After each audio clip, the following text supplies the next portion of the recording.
सदा वन्द्यं ग्रहैश्च परिवेष्टितं ध्यायन् स्तवन् पठन् नाम यः सूर्यकवचं सदा।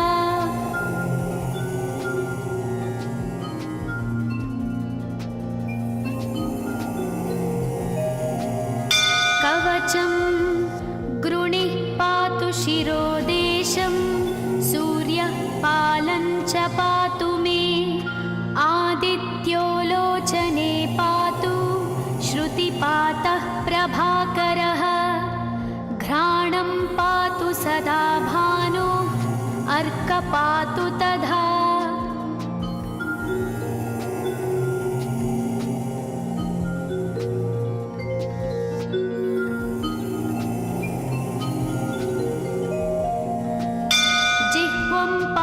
जगन्नाथः कण्ठं पातु विभावसु स्कन्धौ ग्रहपतिः पातु भुजौ पातु प्रभाकरः अहस्करः पातु हस्तौ हृदयं पातु भानुमान्।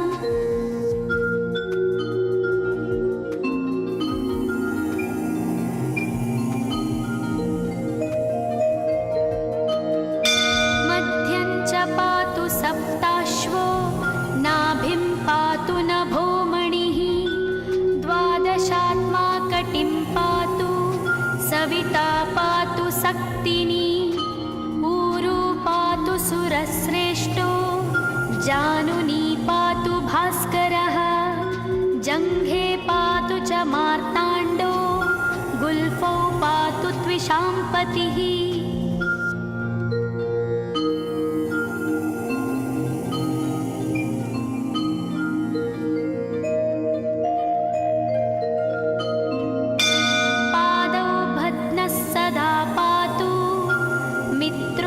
सकलं वपुः वेदत्रयात्मकस्वामिन् नारायण जगत्पते आयतयामं तं कञ्ची द्वेदरूपः प्रभाकरः स्तोत्रेणानेन सन्तुष्टो बालखिल्यादिभिर्वृतः।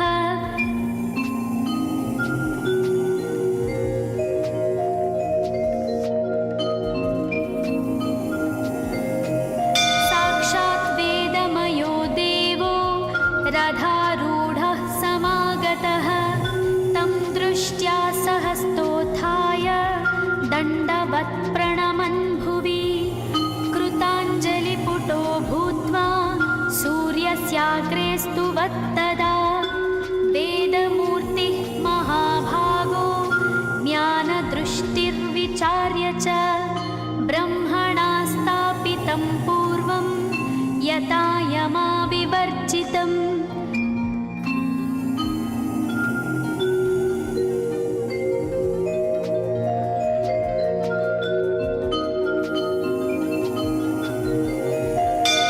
सत्त्वप्रधानं शुक्लाख्यं वेदरूपमनामयं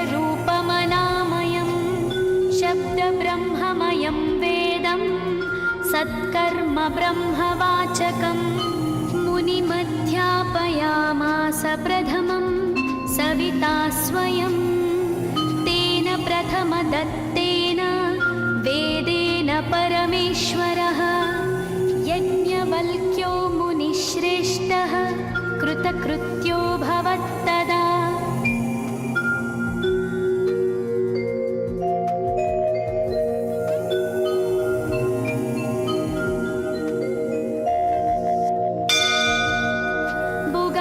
सकलान् वेदान् ज्ञातवान् सूर्यसन्निधौ इदं स्तोत्रं महापुण्यं पवित्रं पापनाशनं यः पठेत् शृणुयाद्वापि सर्वपापैः प्रमुच्यते वेदार्थज्ञानसम्पन्नः सूर्यलोकमवाप्नुयात्।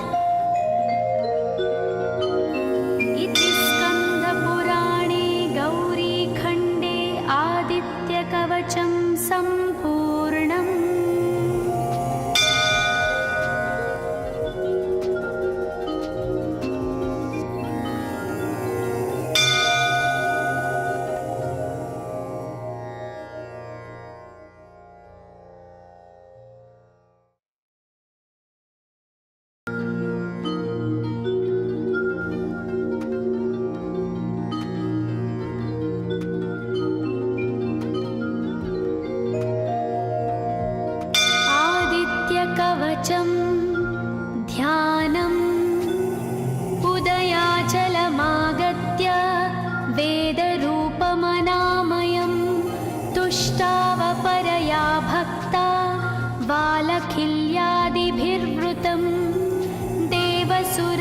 सदा वन्द्यं ग्रहैश्च परिवेष्टितं ध्यायन् स्तवन् पठन् नाम यः सूर्यकवचं सदा।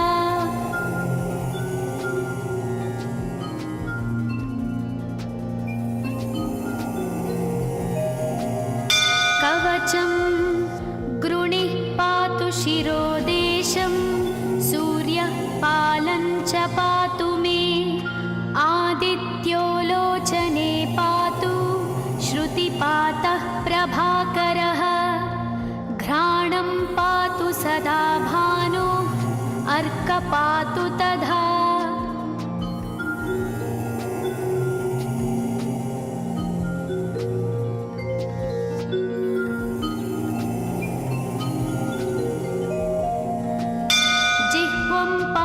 जगन्नाथः कण्ठं पातु विभावसु स्कन्धौ ग्रहपतिः पातु भुजौ पातु प्रभाकरः आहस्करः पातु हस्तौ हृदयं पातु भानुमान्।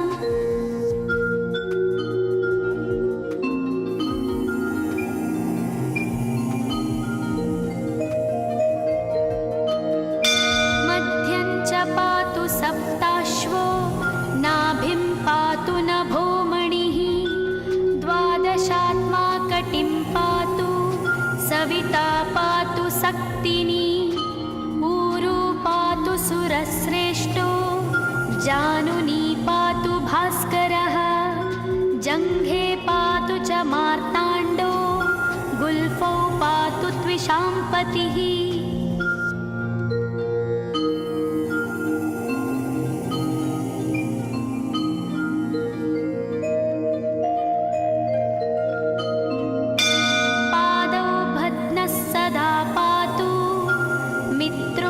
सकलं वपुः वेदत्रयात्मकस्वामिन् नारायण जगत्पते आयतयामं तं कञ्ची द्वेदरूपः प्रभाकरः स्तोत्रेणानेन सन्तुष्टो बालखिल्यादिभिर्वृतः।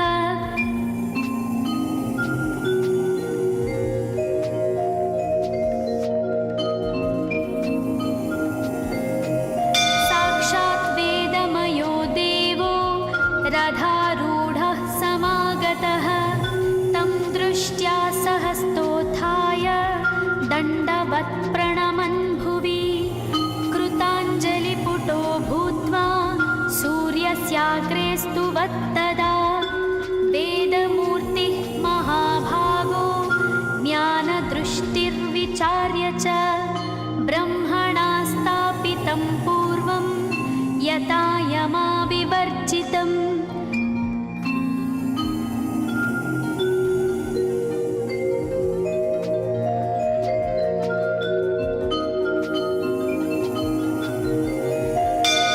सत्त्वप्रधानं शुक्लाख्यं वेदरूपमनामयं शब्दब्रह्ममयं वेदं सत्कर्म ब्रह्मवाचकम् मुनिमध्यापयामास प्रथमं सविता स्वयं तेन प्रथमदत्तेन वेदेन परमेश्वरः यज्ञवल्क्यो मुनिश्रेष्ठः कृतकृत्यो भवत्तदा।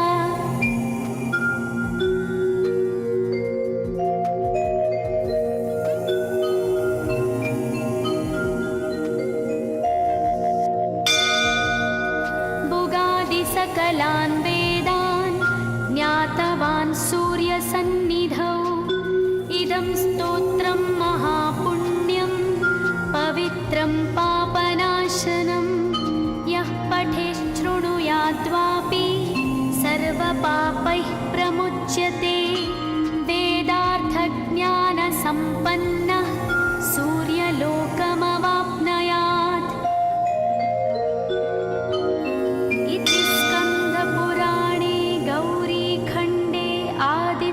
कवचं सम्पूर्णम्।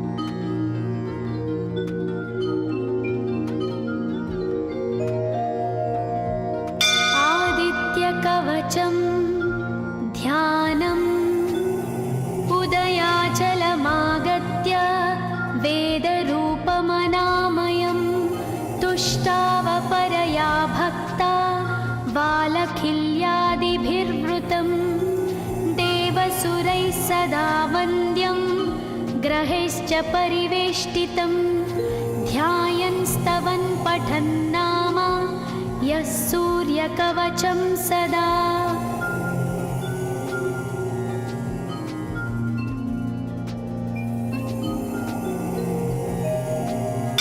कवचं गृणिः पातु शिरोदेशं सूर्यः पालं च पातु मे आदित्यो लोचने पातु श्रुतिपातः प्रभाकरः घ्राणं पातु सदा भानो अर्क पातु तथा।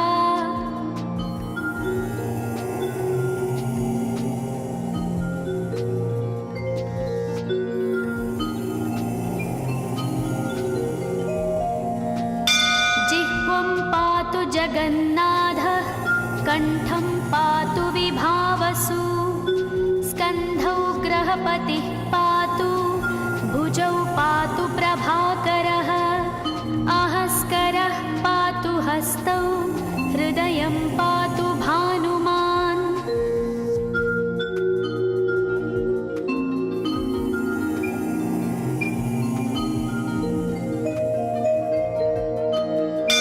मध्यं च पातु सप्ताश्वो नाभिं पातु नभोमणिः द्वादशात्मा कटिं पातु सविता पातु सक्तिनी ऊरु पातु सुरश्रेष्ठो जानुनी पातु भास्करः जङ्घे पातु च मार्ताण्डो गुल्फौ पातु त्विषाम्पतिः।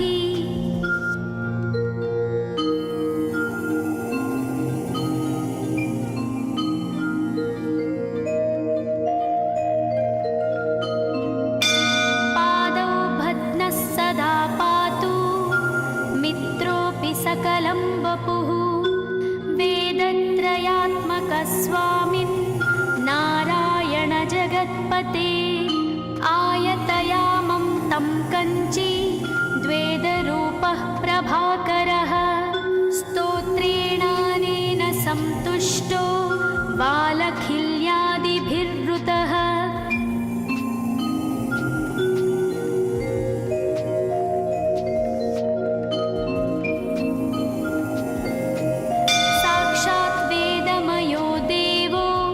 रथारूढः समागतः तं दृष्ट्या सहस्तोत्थाय दण्डवत् प्रणमन् भुवि कृताञ्जलिपुटो भूत्वा सूर्यस्याग्रे स्तुवत्तदा वेदमूर्तिः महाभागो ज्ञानदृष्टिर्विचार्य च ब्रह्मणा स्थापितं पूर्वं यथा यमाविवर्जितम्।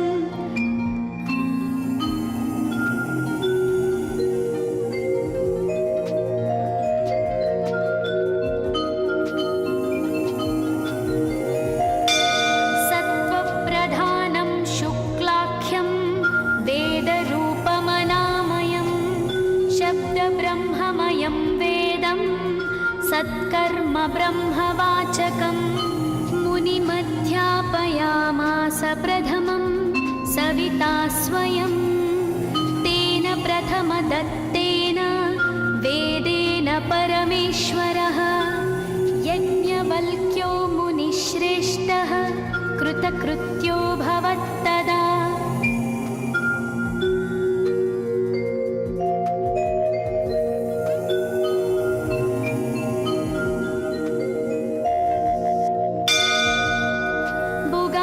सकलान् वेदान् ज्ञातवान् सूर्यसन्निधौ इदं स्तोत्रं महापुण्यं पवित्रं पापनाशनं यः पठेच्छृणुयाद्वापि सर्वपापैः प्रमुच्यते वेदार्थज्ञानसम्पन्नः सूर्यलोकमवाप्नुयात्।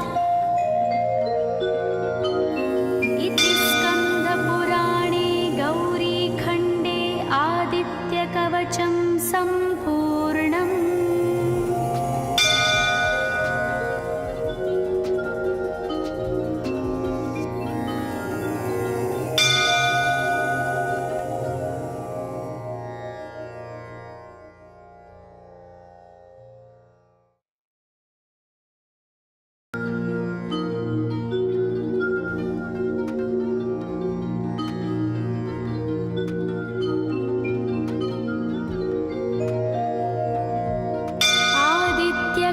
कवचं ध्यानम् उदयाचलमागत्य वेदरूपमनामयं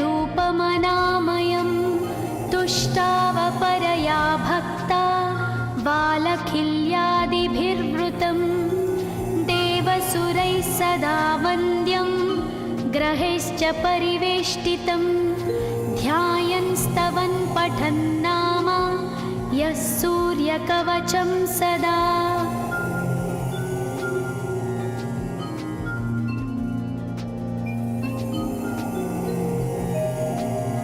कवचं गृणिः पातु शिरोदेशं सूर्यः पालं च पातु मे आदित्यो लोचने पातु श्रुतिपातः प्रभाकरः घ्राणं पातु सदा भानु अर्कपातु तथा।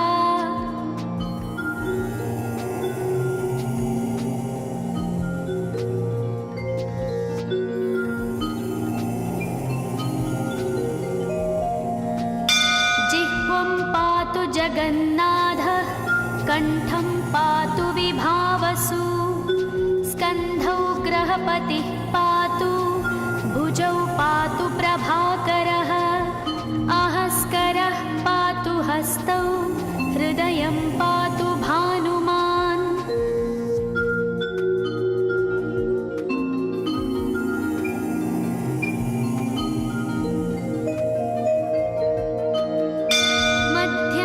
पातु सप्ताश्वो नाभिं पातु नभोमणिः द्वादशात्मा कटिं पातु सविता पातु सक्तिनी ऊरू पातु सुरश्रेष्ठो जानुनी पातु भास्करः जङ्घे पातु च मार्ताण्डो गुल्फौ पातु त्विषाम्पतिः।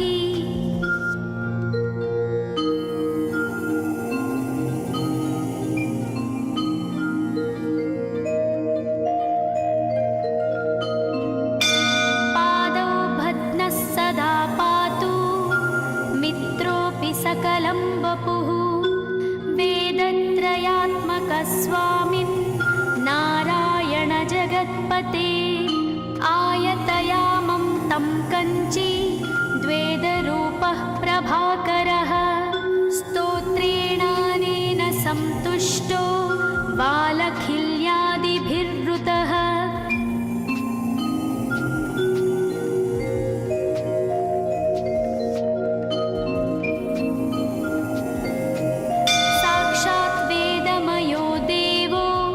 रथारूढः समागतः तं दृष्ट्या सहस्तोत्थाय दण्डवत् प्रणमन् भुवि कृताञ्जलिपुटो भूत्वा सूर्यस्याग्रे स्तुवत्तदा वेदमूर्तिः महाभागो ज्ञानदृष्टिर्विचार्य च ब्रह्मणा स्थापितं पूर्वं यथा यमाविवर्जितम्।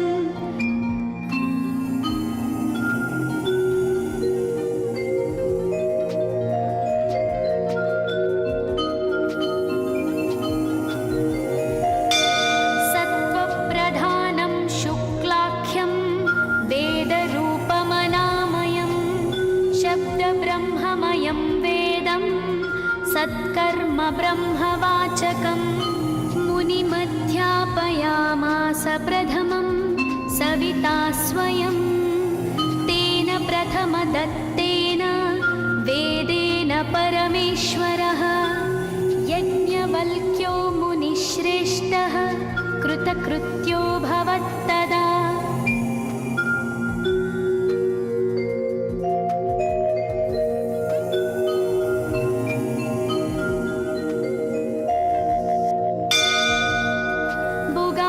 सकलान् वेदान् ज्ञातवान् सूर्यसन्निधौ इदं स्तोत्रं महापुण्यं पवित्रं पापनाशनं यः पठेच्छृणुयाद्वापि सर्वपापैः प्रमुच्यते वेदार्थज्ञानसम्पन्नः सूर्यलोकमवाप्नुयात्।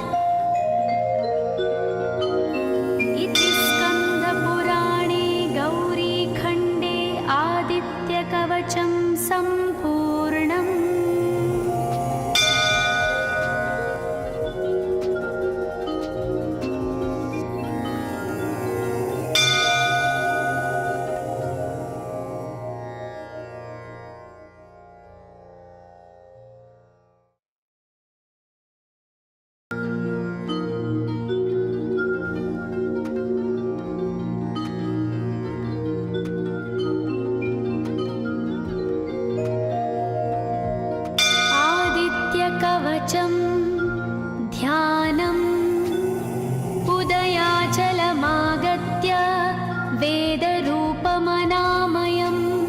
तुष्टावपरया भक्ता बालखिल्यादिभिर्वृतं देवसुरैः सदा वन्द्यं ग्रहैश्च परिवेष्टितं ध्यायन् स्तवन् पठन् नाम यः सूर्यकवचं सदा।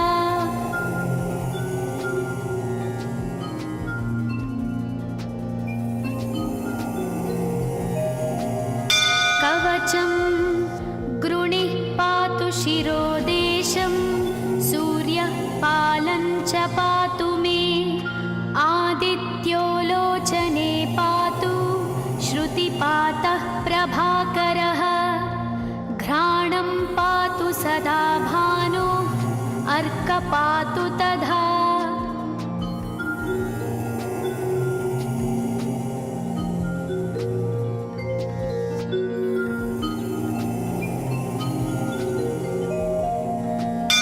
जिह्वं पातु जगन्नाथः कण्ठं पातु विभावसु स्कन्धौ ग्रहपतिः पातु भुजौ पातु प्रभाकरः आहस्करः पातु हस्तौ हृदयं पातु भानुमान्।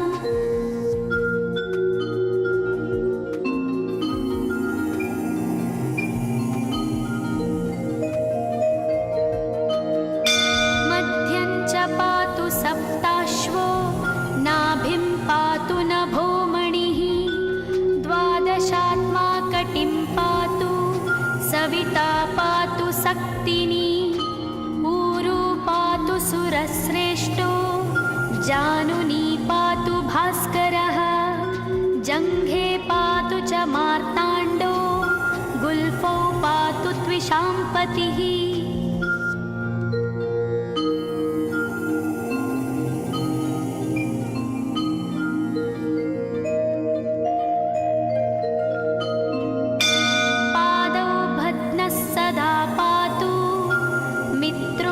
सकलं वपुः वेदत्रयात्मकस्वामिन् नारायण जगत्पते आयतयामं तं कञ्ची द्वेदरूपः प्रभाकरः स्तोत्रेणानेन सन्तुष्टो बालखिल्यादिभिर्वृतः।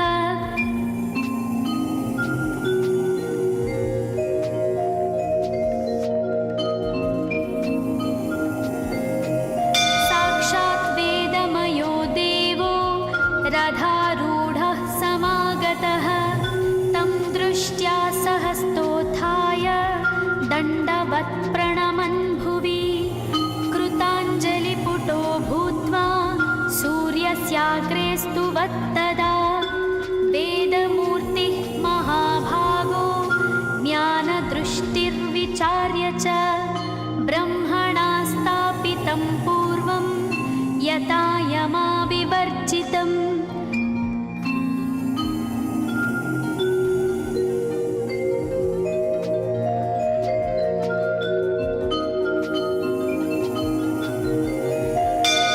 सत्त्वप्रधानं शुक्लाख्यं वेदरूपमनामयं शब्दब्रह्ममयं वेदं सत्कर्म ब्रह्मवाचकम् मुनिमध्यापयामास प्रथमं सविता स्वयं तेन प्रथमदत्तेन वेदेन परमेश्वरः यज्ञवल्क्यो मुनिश्रेष्ठः कृतकृत्यो भवत्तदा।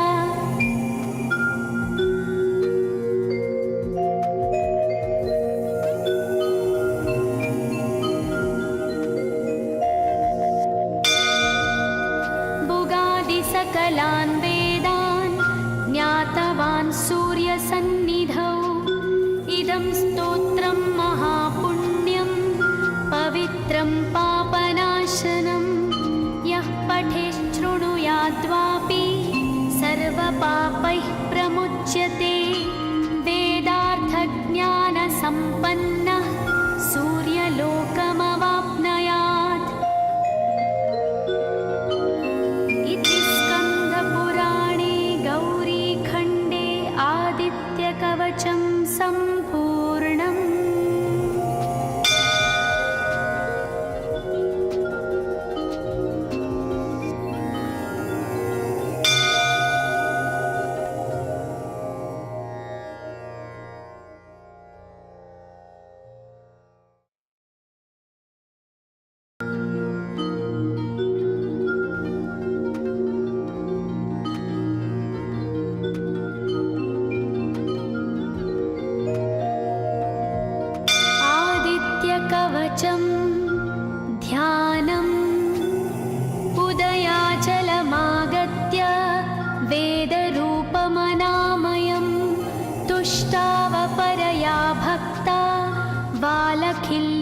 ज्ञानैश्वर्यैश्वर्यादिभिर्वृतं देवसुरैः सदा वन्द्यं ग्रहैश्च परिवेष्टितं ध्यायन् स्तवन् पठन् नाम यः सूर्यकवचं सदा।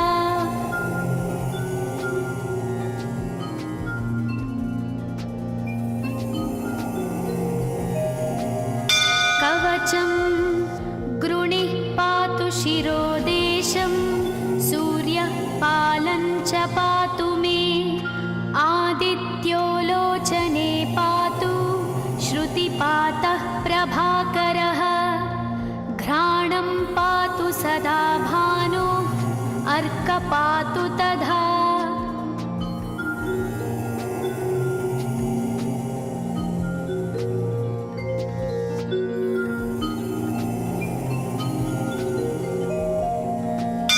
जिह्वं पातु जगन्नाथः कण्ठं पातु विभावसु स्कन्धौ ग्रहपतिः पातु भुजौ पातु प्रभाकरः अहस्करः पातु हस्तौ हृदयं पातु भानुमान्।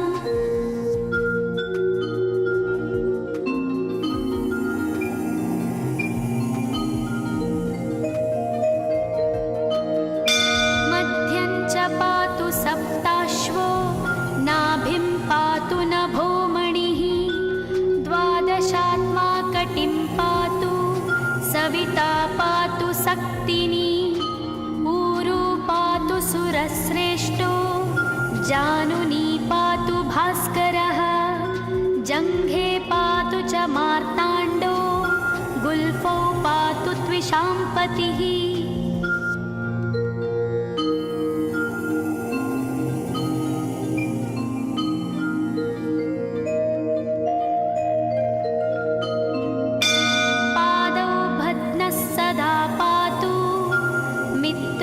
सकलं वपुः वेदत्रयात्मकस्वामिन् नारायण जगत्पते आयतयामं तं कञ्ची द्वेदरूपः प्रभाकरः स्तोत्रेणानेन सन्तुष्टो बालखिल्यादिभिर्वृतः।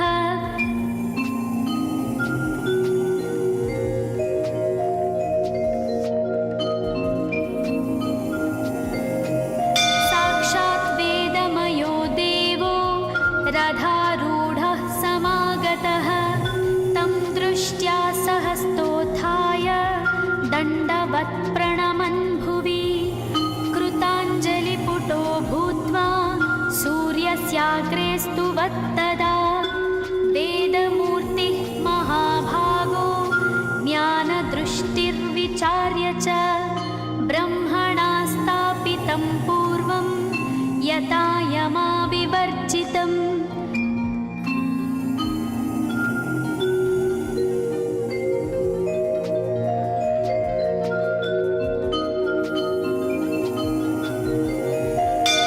सत्त्वप्रधानं शुक्लाख्यं वेदरूपमनामयं शब्दब्रह्ममयं वेदं सत्कर्म ब्रह्मवाचकम् मुनिमध्यापयामास प्रथमं सविता स्वयं तेन प्रथमदत्तेन वेदेन परमेश्वरः यज्ञवल्क्यो मुनिश्रेष्ठः कृतकृत्यो भवत्तदा।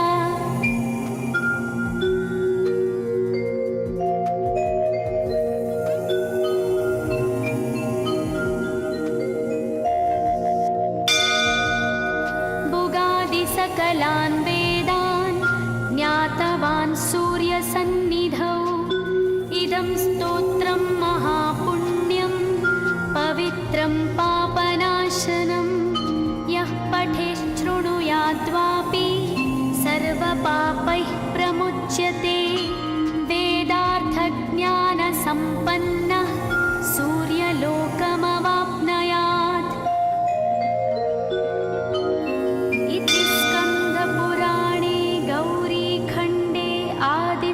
कवचं सम्पूर्णम्।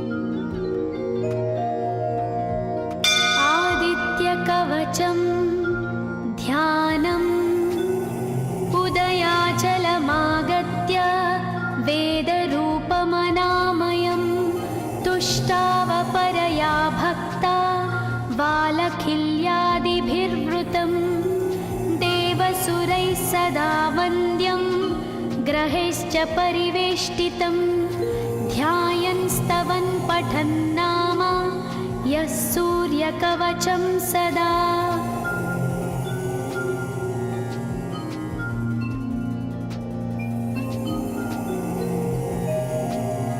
कवचं गृणिः पातु शिरोदेशं सूर्यः पालं च पातु मे आदित्यो लोचने पातु श्रुतिपातः प्रभाकरः घ्राणं पातु सदा भानो अर्कपातु तथा।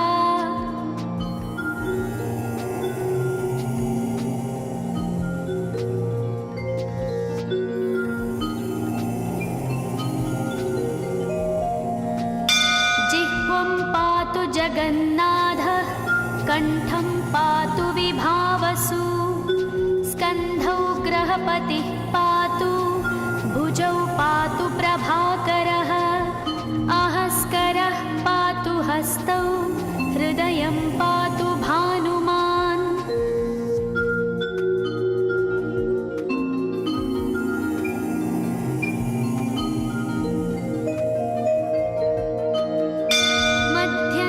पातु सप्ताश्वो नाभिं पातु नभोमणिः द्वादशात्मा कटिं पातु सविता पातु सक्तिनी ऊरू पातु सुरश्रेष्ठो जानुनी पातु भास्करः जङ्घे पातु च मार्ताण्डो गुल्फौ पातु त्विषाम्पतिः।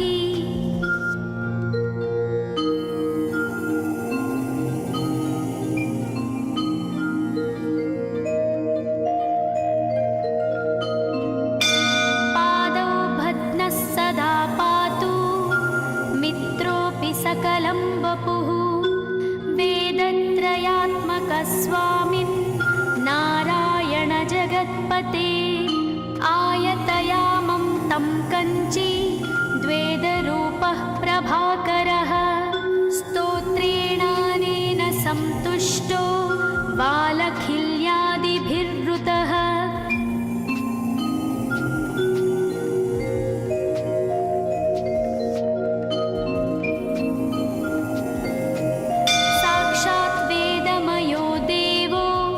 रथारूढः समागतः तं दृष्ट्या सहस्तोत्थाय दण्डवत् प्रणमन् भुवि कृताञ्जलिपुटो भूत्वा सूर्यस्याग्रे स्तुवत्तदा वेदमूर्तिः महाभागो ज्ञानदृष्टिर्विचार्य च ब्रह्मणा स्थापितं पूर्वं यथा यमाविवर्जितम्।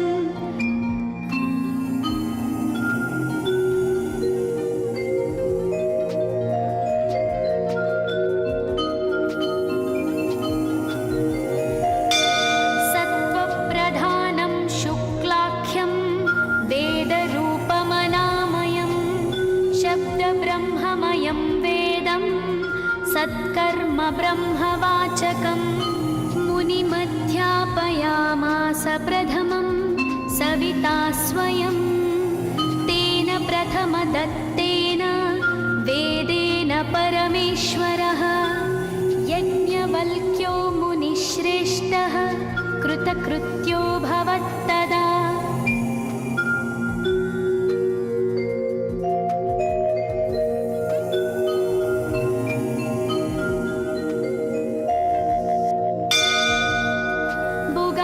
सकलान् वेदान् ज्ञातवान् सूर्यसन्निधौ इदं स्तोत्रं महापुण्यं पवित्रं पापनाशनं यः पठेच्छृणुयाद्वापि सर्वपापैः प्रमुच्यते वेदार्थज्ञानसम्पन्नः सूर्यलोकमवाप्नुयात्।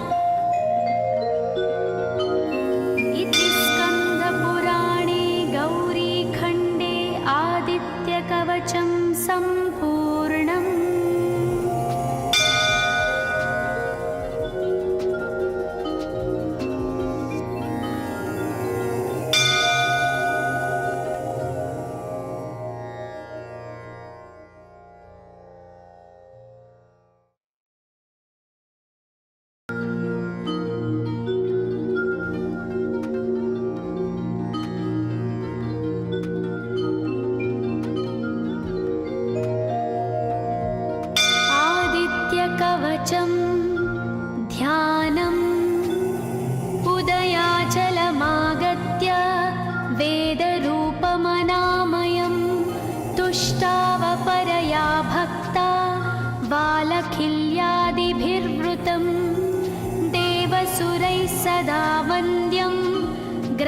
सूर्यश्च परिवेष्टितं ध्यायन् स्तवन् पठन् नाम यः सूर्यकवचं सदा।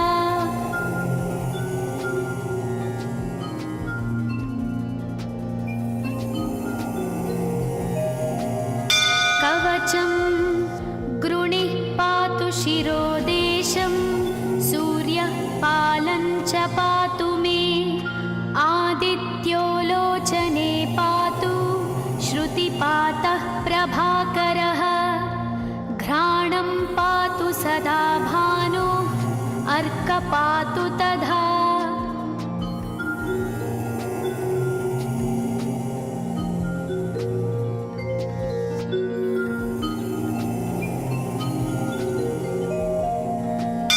जिह्वं पातु जगन्नाथः कण्ठं पातु विभावसु स्कन्धौ ग्रहपतिः पातु भुजौ पातु प्रभाकरः आहस्करः पातु हस्तौ हृदयं पातु भानुमान्।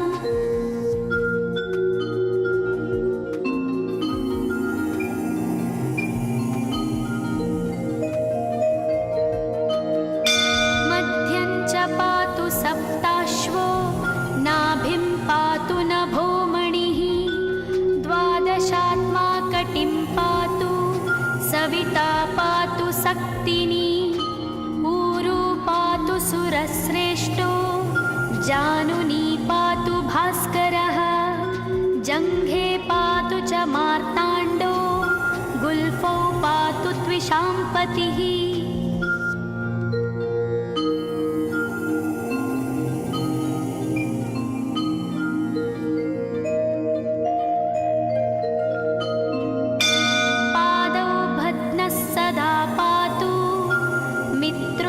सकलं वपुः वेदत्रयात्मकस्वामिन् नारायण जगत्पते आयतयामं तं कञ्ची द्वेदरूपः प्रभाकरः स्तोत्रेणानेन सन्तुष्टो बालखिल्यादिभिर्वृतः।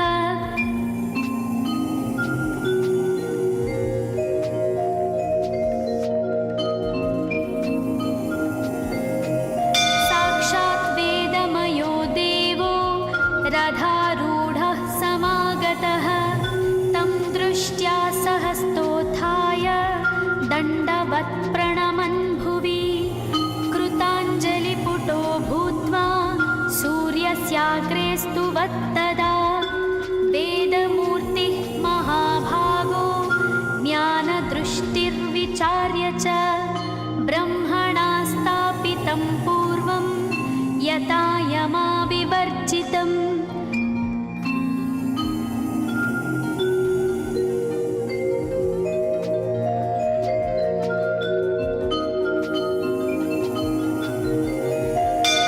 सत्त्वप्रधानं शुक्लाख्यं वेदरूपमनामयं शब्दब्रह्ममयं वेदं सत्कर्म ब्रह्मवाचकम् मुनिमध्यापयामास प्रथमं सविता स्वयं तेन प्रथमदत्तेन वेदेन परमेश्वरः यज्ञवल्क्यो मुनिश्रेष्ठः कृतकृत्यो भवत्तदा।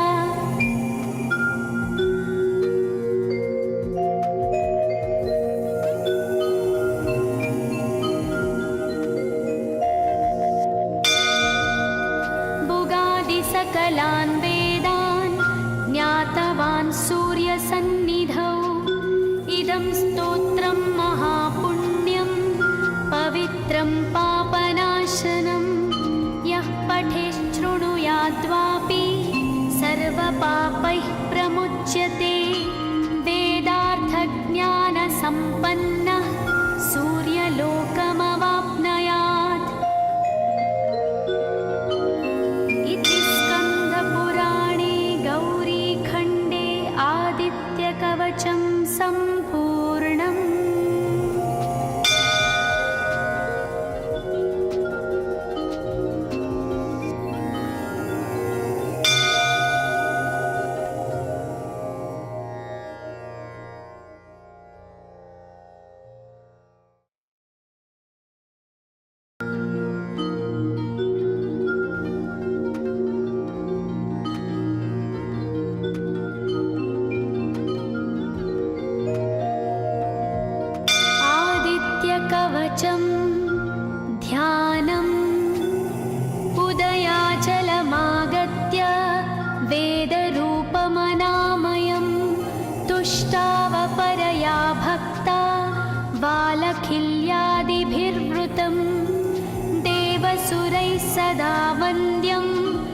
ग्रहैश्च परिवेष्टितं ध्यायन् स्तवन् पठन् नाम यः सूर्यकवचं सदा।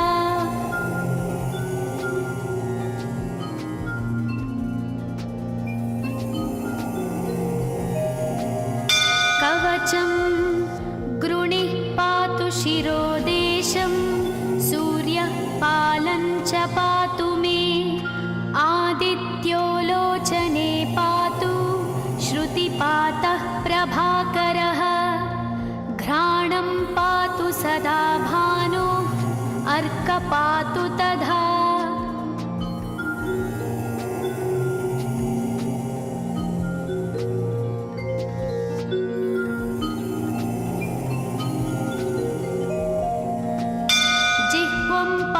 जगन्नाथः कण्ठं पातु विभावसु स्कन्धौ ग्रहपतिः पातु भुजौ पातु प्रभाकरः अहस्करः पातु हस्तौ हृदयं पातु भानुमान्।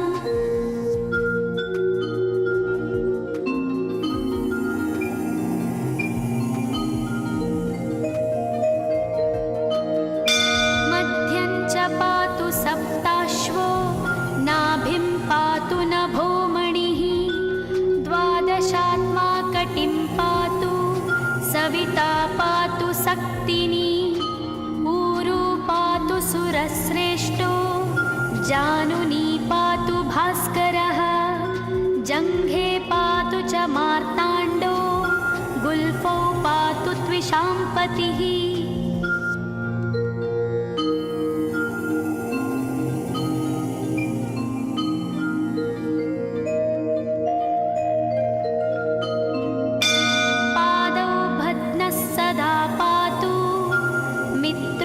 सकलं वपुः वेदत्रयात्मकस्वामिन् नारायण जगत्पते आयतयामं तं कञ्ची द्वेदरूपः प्रभाकरः स्तोत्रेणानेन सन्तुष्टो बालखिल्यादिभिर्वृतः।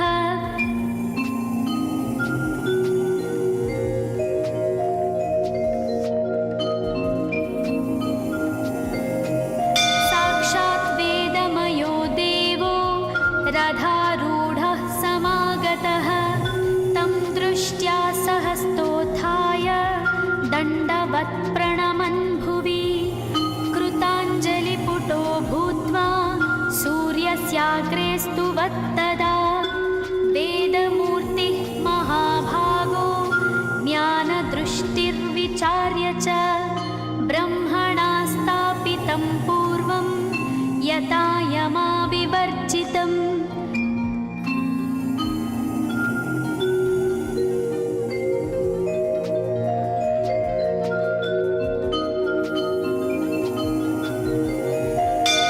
सत्त्वप्रधानं शुक्लाख्यं वेदरूपमनामयं शब्दब्रह्ममयं वेदं सत्कर्म ब्रह्मवाचकम् मुनिमध्यापयामास प्रथमं सविता स्वयं तेन प्रथमदत्तेन वेदेन परमेश्वरः यज्ञवल्क्यो मुनिश्रेष्ठः कृतकृत्यो भवत्तदा।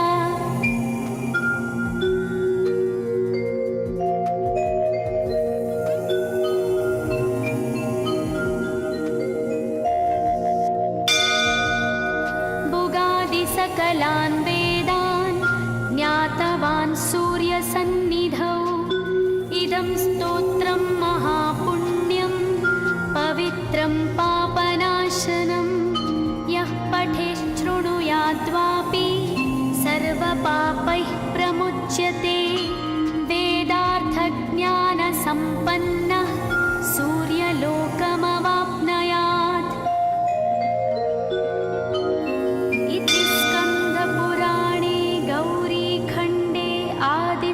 कवचं सम्पूर्णम्।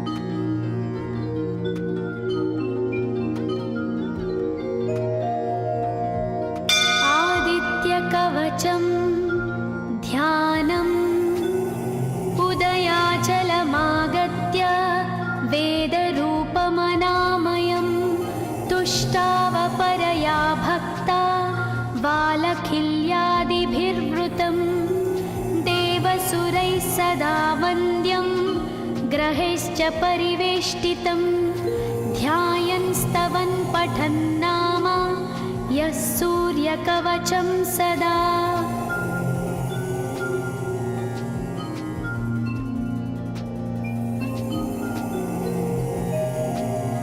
कवचं गृणिः पातु शिरोदेशं सूर्यः पालं च पातु मे आदित्यो लोचने पातु श्रुतिपातः प्रभाकरः घ्राणं पातु सदा भानो अर्कपातु तथा।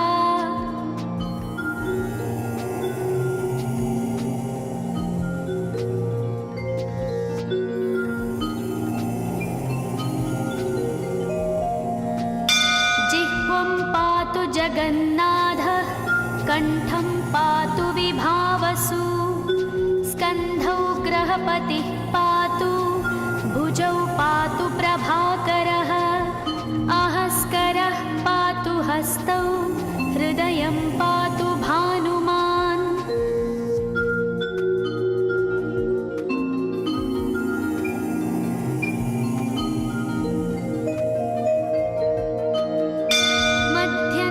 पातु सप्ताश्वो नाभिं पातु नभोमणिः द्वादशात्मा कटिं पातु सविता पातु सक्तिनी ऊरू पातु सुरश्रेष्ठो जानुनी पातु भास्करः जङ्घे पातु च मार्ताण्डो गुल्फौ पातु त्विषाम्पतिः।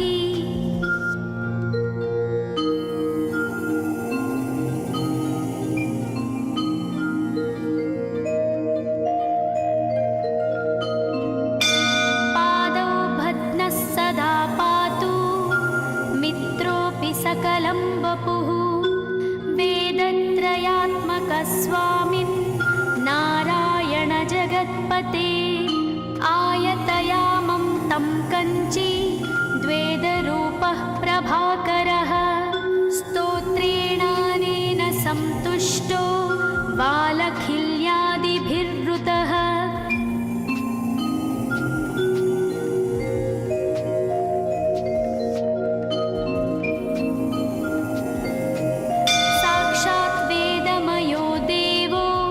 रथारूढः समागतः तं दृष्ट्या सहस्तोत्थाय दण्डवत् प्रणमन् भुवि कृताञ्जलिपुटो भूत्वा सूर्यस्याग्रे स्तुवत्तदा वेदमूर्तिः महाभागो ज्ञानदृष्टिर्विचार्य च ब्रह्मणा स्थापितं पूर्वं यथा यमाविवर्जितम्।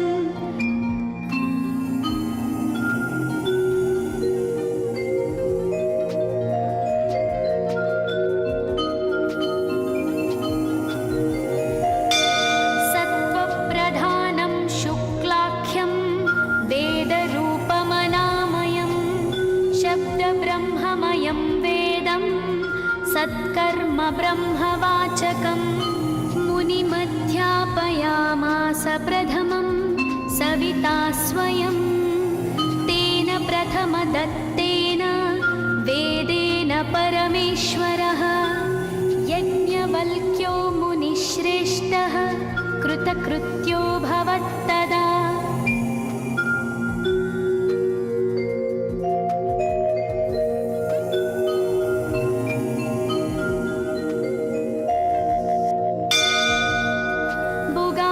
सकलान् वेदान् ज्ञातवान् सूर्यसन्निधौ इदं स्तोत्रं महापुण्यं पवित्रं पापनाशनं यः पठेच्छृणुयाद्वापि सर्वपापैः प्रमुच्यते वेदार्थज्ञानसम्पन्नः